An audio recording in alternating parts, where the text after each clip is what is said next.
Hello everyone, আসসালামু আলাইকুম। Welcome back to my channel. আমার এই ছোট চ্যানেলে সবাইকে স্বাগত জানাই। আমি আছি সাভার থেকে আপনাদের সাথে। আশা করি সবাই ভালো আছেন, সুস্থ আছেন। আমিও আলহামদুলিল্লাহ ভালো আছি। তো নতুন একটি ভিডিও নিয়ে আপনাদের মাঝে চলে এসেছি। আশা করছি আপনাদের কাছে ভালো লাগবে। তো এদিকে কিন্তু আমি বারান্দার গাছগুলোকে সকালবেলায় পানি দিয়ে দিয়েছিলাম। তো মনে হলো এদিকে অনেক ধুলা পড়ে আছে, মানে বাহির থেকে রাস্তা দেখতেই পাচ্ছি প্রচন্ড ধুলাবালি আসে। তো গাছগুলো নামিয়ে এদিকে পরিষ্কার করে নিলাম। তো খালা কিন্তু এসে শুধু নিচটাই পরিষ্কার করে মুছে দেয়, এদিকে তার পরিষ্কার করে না। তার মাঝে মাঝে গাছগুলো নামিয়ে থেকে আমি পরিষ্কার করে নেই।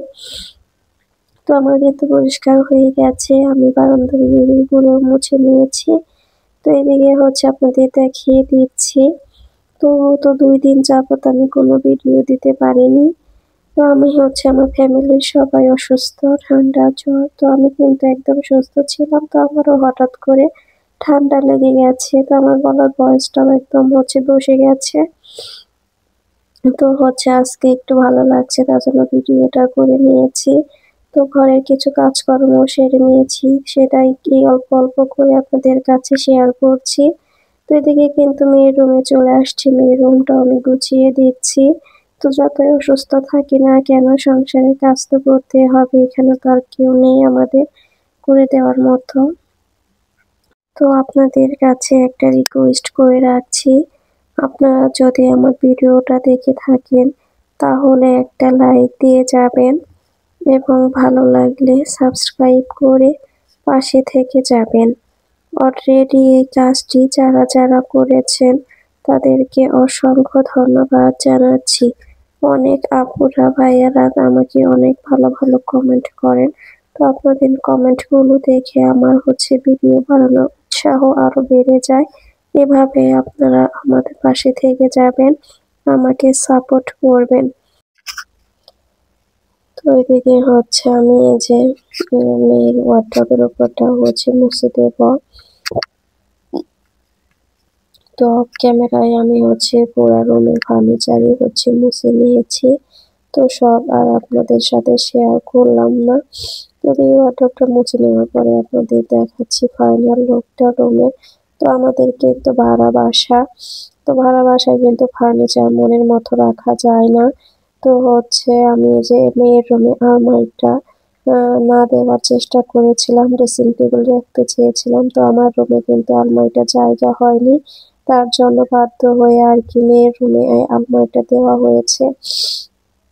তো এদিকে যে আমি টিস্যু বক্সটা মুছে নিয়েছি। তো এই টিস্যু বক্সটা কিন্তু আমি নিজে বানিয়েছি বাসায়। তো এদিকে আমি এই যে ওভেনটাও মুছে নিচ্ছি। তো আমি কয়েকদিন পর পর ক্লিনার দিয়ে ক্লিন করে নেই। তো আমি তো এখন শুকনা কাপড় দিয়ে একটু মুছে নিলাম হালকাভাবে। তো এদিকে চলে আসলাম আমাদের বেডরুম গোছানোর জন্য। দেখা যায় রাতে যতই গুছিয়ে রাখি না কেন, ঘুমানোর টাইমে কিন্তু মশারি টানানো হয়, এলোমেলো হবে বিছানা। তো বিছানাটা এলোমেলো থাকলে দেখা যায় বাসার সমস্ত কিছু গোছানো থাকলেও সুন্দর লাগে না, মনে হয় সবকিছু এলোমেলো হয়ে আছে। তো এদিকে বিছানা আমি গোছানোর পরে চলে আসছি যে ড্রেসিং টেবিলটাও মুছে নেব। তো ড্রেসিং টেবিলটা আমি যে মুছে নিচ্ছি।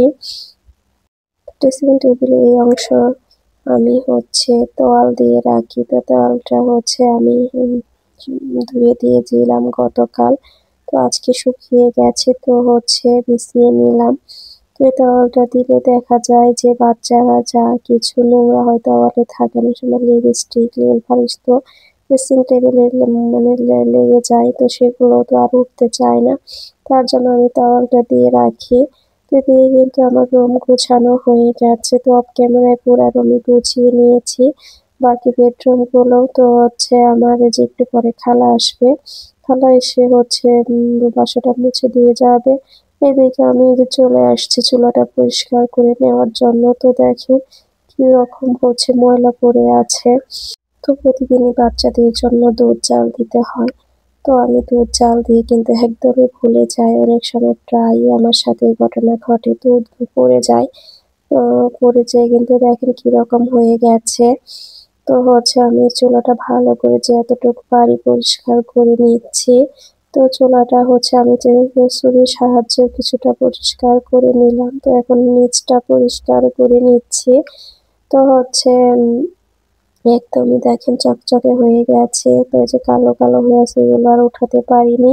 তো আজকের ভিডিও আমার এই পর্যন্তই। আপনারা ভালো থাকবেন, সুস্থ থাকবেন। পরবর্তী কোনো ভিডিওতে দেখা হবে।